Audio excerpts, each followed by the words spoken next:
Bonjour à tous, je suis Nicolas Caron et vous écoutez la version audio du blog Lève-toi et vends que je diffuse sur mon site nicolascaron.fr. J'y traite des sujets de la prospection, de la vente, de la négociation, de management commercial et aussi de développement personnel quand il peut nous aider à vendre. Je vous souhaite une bonne écoute et la plus belle réussite commerciale possible.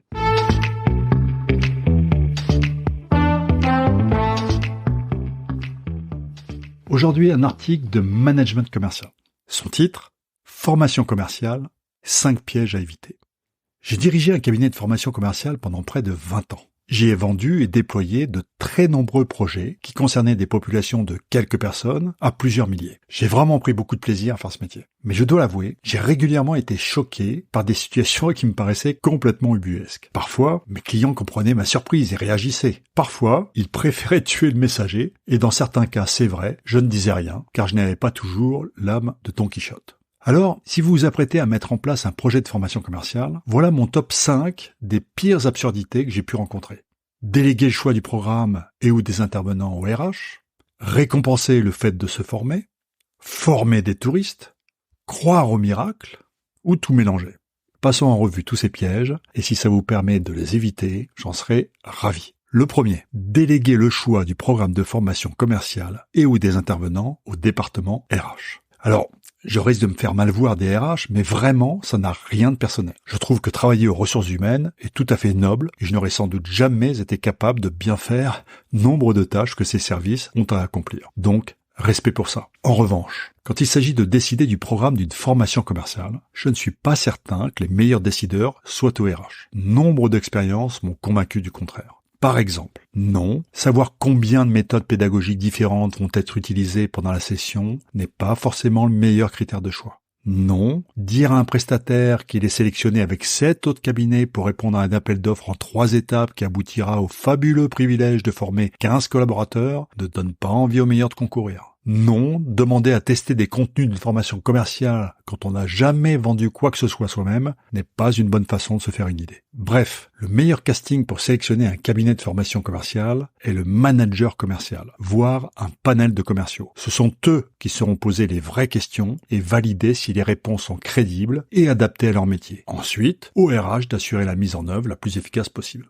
Deuxième piège, récompenser le fait de se former. J'ai très souvent été choqué par les efforts déployés dans certaines entreprises pour convaincre des commerciaux de bien vouloir suivre une formation commerciale, qu'elle soit présentielle ou distancielle. Dans ces entreprises, qui sont tout à fait remarquables, les choses sont souvent bien faites et une énergie considérable est mise en place pour proposer le meilleur accompagnement possible. Et pourtant, il y a encore des situations où les managers directs doivent faire preuve de trésor de diplomatie pour convaincre des collaborateurs de bien vouloir participer avec la bonne volonté nécessaire aux formations proposées. Il m'est même arrivé de voir des sociétés mettre en place des systèmes de récompense pour ceux qui feraient bien leur programme de formation. Au secours, on marche sur la tête. À force de vouloir être généreux, gentil et prévenant, les managers de ces équipes finissent par inverser les rôles. Bref, ne récompensez pas les gens pour le simple fait de bien vouloir profiter de votre générosité. Récompensez-les plutôt pour ce qu'ils feront de leur formation. Par exemple, signer des affaires plus nombreuses ou plus profitables. Troisième piège à éviter, former des touristes. Ceci est une dérivée du point précédent. Je trouve dommage que de l'argent soit si souvent dépensé pour former des touristes. Et malheureusement, j'en ai rencontré beaucoup trop. Alors, qu'est-ce qu'un touriste ? C'est quelqu'un qui fait semblant d'être là, mais qui passe plus de temps sur son téléphone qu'à se concentrer sur ce qu'il pourrait bien tirer de la formation. C'est quelqu'un qui confond son nombre d'années d'expérience avec sa véritable maîtrise professionnelle et met un point d'honneur à regarder tout ça très haut. C'est quelqu'un qui n'a aucune idée du coût de l'investissement que réalise l'entreprise pour lui offrir, sur son temps de travail, une formation de qualité. Bref, n'encombrez jamais les motivés par les boulets. Là encore, vous allez peut-être trouver ces propos un peu rudes, mais c'est la stricte réalité. C'est très difficile pour un participant de vraiment s'investir, de jouer le jeu, d'oser se remettre en cause lorsqu'un de ses collègues met un point d'honneur à faire exactement le contraire. Et si vous vous dites que c'est à l'animateur de régler cela, vous vous trompez. Vous ne le payez pas pour faire de la garderie ou pour motiver, vous le payez pour faire progresser, pour faire franchir un cap à vos commerciaux. En revanche, vous pouvez régler le problème facilement de 2 façons. D'abord, valider en amont la motivation réelle des participants pour suivre la formation. Et pour ceux qui ne veulent pas la suivre, n'insistez pas. Voilà autant de temps gagné qu'ils pourront utiliser pour vous faire la démonstration par leurs résultats qu'ils maîtrisent parfaitement ce que vous souhaitiez leur apporter. Et ensuite, planifier en amont également le suivi de la formation pour les autres. Savoir que son manager va vraiment s'intéresser à ce qui a été appris pendant la formation et aux façons de transposer ça sur le terrain donne tout de suite une autre valeur et un autre intérêt pour le programme. 4e piège à éviter, croire au miracle de la formation commerciale. J'ai aussi rencontré nombre de croyants, des personnes qui croyaient ou qui faisaient semblant de croire au miracle de la formation commerciale. Malheureusement, j'ai eu beau être très attentif, je ne les ai jamais constatés personnellement. Voilà les 3 principaux miracles auxquels je pense. 1. Former des commerciaux en un temps record sur des sujets qui méritent du temps. Finalement, il n'y a que dans le métier de la formation continue qu'on peut entendre que quelques heures suffisent pour progresser. Dans n'importe quel autre domaine, que ce soit dans le sport, l'art, la culture, on sait que la maîtrise vient avec le temps, avec l'approfondissement, avec la répétition.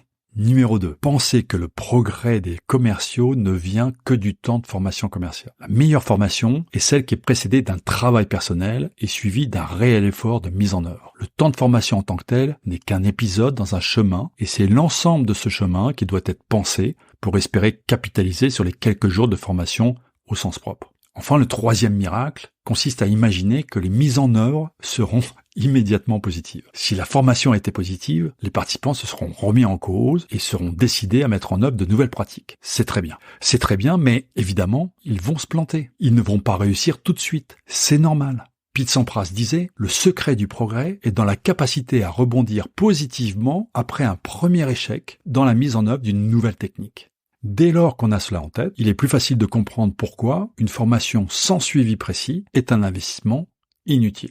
Et enfin, 5e et dernier piège à éviter si vous avez un projet de formation commerciale, tout mélanger. Et oui, comme on ne fait pas des formations très souvent, il est tentant de faire d'une pierre 2 coups, et pourquoi pas d'une pierre 10 coups. Il existe plusieurs façons de tout mélanger dans une formation commerciale. Mélanger les thèmes. Il s'agit alors de cumuler en un temps réduit des sujets dont chacun mériterait à lui seul plusieurs jours pour vraiment aller au fond des choses. Mélanger les objectifs. Ce doit être une formation, mais aussi un grand moment de team building et pourquoi pas également une session d'évaluation. Mélanger les rôles. Le consultant doit former, mais aussi passer des messages managériaux au nom de ceux qui n'ont pas le courage de le faire. À force de tout mélanger, on ne fait rien à fond. Mieux vaut se concentrer sur un objectif, un seul, le plus précis possible, et le travailler à fond. C'est ainsi que les caps se franchissent vraiment. Voilà, j'espère que ces quelques rappels vous seront utiles si vous avez un projet de formation commerciale à mettre en place. Personnellement, je n'anime plus aucune formation commerciale moi-même, mais si vous avez besoin de conseils pour affiner votre projet, n'hésitez pas à me joindre. Et voilà, c'est tout pour aujourd'hui. Si vous voulez en savoir plus sur mes livres ou sur mes conférences, rendez-vous sur nicolascaron.fr. D'ici là, bon business à tous.